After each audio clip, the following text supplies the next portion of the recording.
A fi ìbéèrè sí orí péèjì wa lálẹ́ àná nípa oríṣiríṣi ọ̀nà tí à ń gbà ṣẹ̀dá ọ̀rọ̀ orúkọ nínú èdè Yorùbá. A rí wípé èdè Yorùbá ọ̀rọ̀ orúkọ oríṣi méjì òun la ní nínú èdè Yorùbá. A ní ọ̀rọ̀ orúkọ tí a ṣẹ̀dá àti ọ̀rọ̀ orúkọ tí a ṣẹ̀dá. Ọ̀rọ̀ orúkọ tá a ṣẹ̀dá ni ọ̀rọ̀ orúkọ tó wà fúnra rẹ̀ tẹ́ pé odidi ọ̀rọ̀ kan lẹ̀ lóhùn bí òkúta, aṣọ, ọlá, adé, ilé, àwọn yẹn a ṣẹ̀dá wọn. Àmọ́ àwọn ọ̀rọ̀ orúkọ tá a ṣẹ̀dá, tá a create, àwọn náà pọ̀ jàǹtìrẹrẹ nínú èdè Yorùbá. Ọ̀nà mẹ́fà ọ̀tọ̀ọ̀tọ̀ ni là á fi ń ṣẹ̀dá ọ̀rọ̀ orúkọ nínú èdè Yorùbá. Mo rí wípé àwọn èèyàn ti fi ìdáhùn sí ìsàlẹ̀ ìbéèrè yẹn. Then gift ta la máa fún ẹni tó bá gbà, a máa send ẹ̀ bet. Mo fẹ́ kọ́ ṣe correction náà kó tó di pé a lọ wò dé. Mo fẹ́ ká tún wo àkókò torí ẹlòmíì, àwọn míì ti fi ìdáhùn sí láti alẹ́ àná yẹn. Ẹlòmíì á ṣe máa fi ìdáhùn ti ẹ̀ sínsìn ni. So even bí èèyàn ń bá ti ẹ̀ gbà gan, because ọ̀pọ̀lọpọ̀ èèyàn tí wọ́n dáhùn béèrè yẹn, many of them ló gbà bí àkókò tí wọ́n fi sí. Kan ti fi ìdáhùn yẹn sí kó tó di pé àwọn míì fi sí. So possible kẹ́pẹ́ ẹni tó ṣẹ̀ fi ti ẹ̀ ṣiṣẹ́ copy and paste ẹ̀ ni. Now, oríṣi ọ̀nà mẹ́fà là ń gbà ṣẹ̀dá ọ̀rọ̀ orúkọ nínú èdè Yorùbá. Àkọ́kọ́ a ní àfòmọ́ ìbẹ̀rẹ̀, àfòmọ́ àárín, àpètúnpè ẹlẹ́bẹ, àpètúnpè kíkún, a ní àpètúnpè ọ̀rọ̀ orúkọ àti ìsúnkì òdìdí gbólóhùn. Àpètúnpè kíkún, àpètúnpè ẹlẹ́bẹ, ìsúnkì òdìdí gbólóhùn, àfòmọ́ ìbẹ̀rẹ̀, àfòmọ́ àárín àti àpètúnpè ọ̀rọ̀ orúkọ. Lábẹ́ àfòmọ́ ìbẹ̀rẹ̀, àwọn ọ̀rọ̀ tí máa ń jẹ́ atọ́ka fún àfòmọ́ ìbẹ̀rẹ̀ ó ní àwọn ọ̀rọ̀ bí àì àbí aláì. Fún àpẹẹrẹ, tá bá sọ pé àì plus sàn yóò di àìsàn, ọ̀rọ̀ orúkọ ni tá a ṣẹ̀dá nípa àfòmọ́ ìbẹ̀rẹ̀ pẹ̀lú ọ̀rọ̀ orúkọ kan. Aláì plus gbọ́ràn yóò di aláìgbọ́ràn, ọ̀rọ̀ orúkọ ni. Àì plus sùn yóò di àìsùn, which is vigil, ọ̀rọ̀ orúkọ ni. Àì plus kú yóò di àìkú, ọjọ́ àìkú, which is Monday. Ọjọ́ àìkú. Ọjọ́ wo ni àìkú náà? Àìkú ọjọ́ Sunday kọ́ nìyẹn. Àìkú ọjọ́ Monday ni ajé. Ṣóyé wa, ọ̀rọ̀ orúkọ ni. So ìyẹn ni àpẹẹrẹ àfòmọ́ ìbẹ̀rẹ̀. Then a tún ní àfòmọ́ àárín. Àwọn ọ̀rọ̀ orúkọ tí Yorùbá sọ pé a máa ń ṣẹ̀dá látara àfòmọ́ àárín, ó jẹ́ àwọn ọ̀rọ̀ orúkọ bí èébú.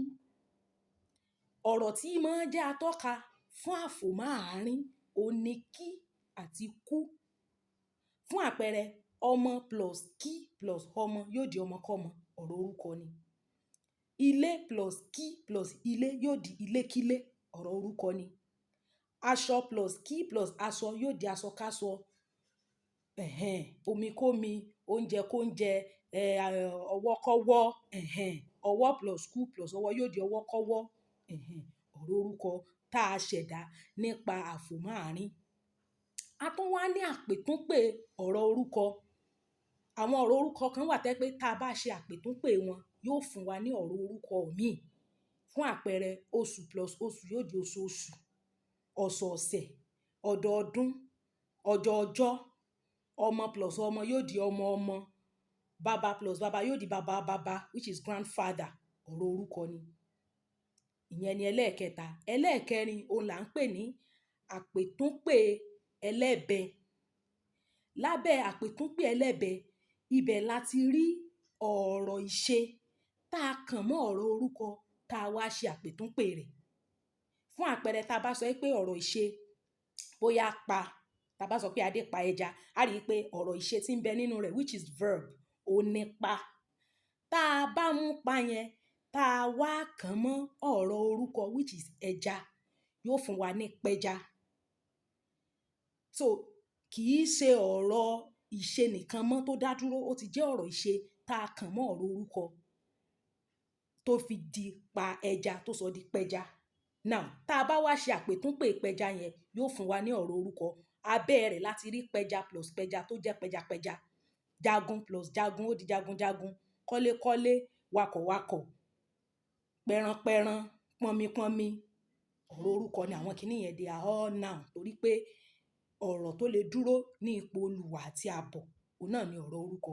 Ṣó yé wa? So àwọn yẹn aṣẹ̀dá wọn ni.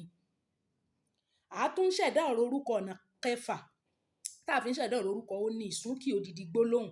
Tẹ́ pé odidi gbólóhùn á súnkì. Fún àpẹẹrẹ, Ifá ní etí, á di Ifá létí. Ọba fẹ́ràn mi, á di ọba fẹ́ mi.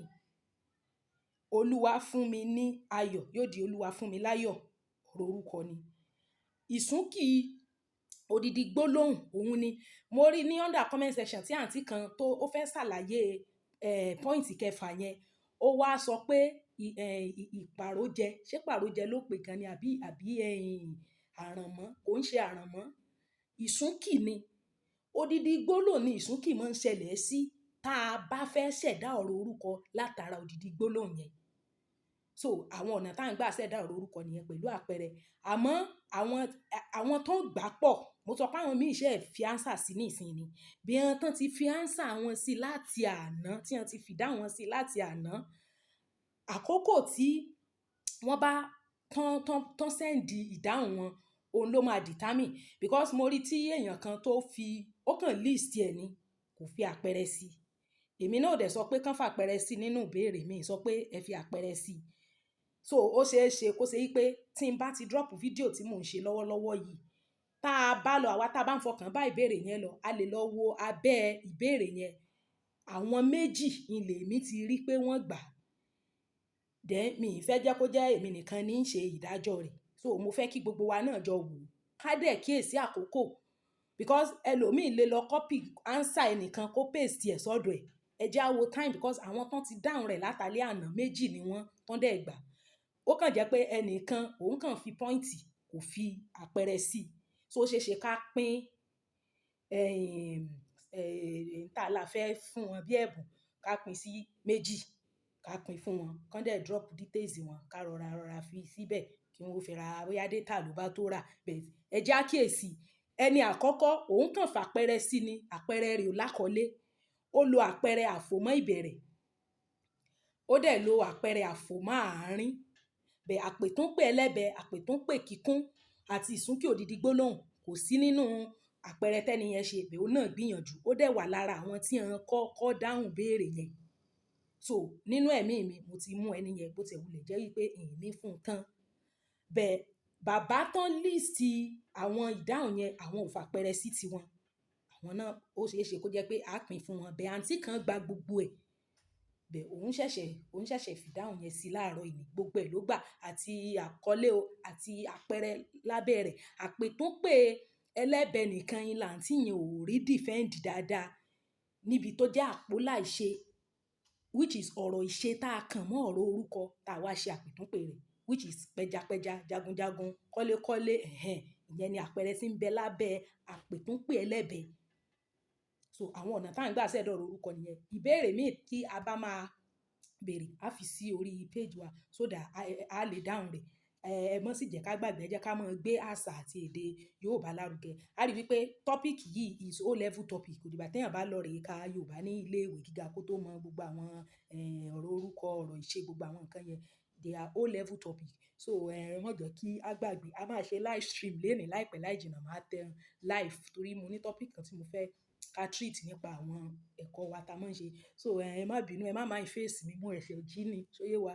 I'm just waking up. So thank you so much guys. Ẹ ṣeun gan. Love you. Bye bye.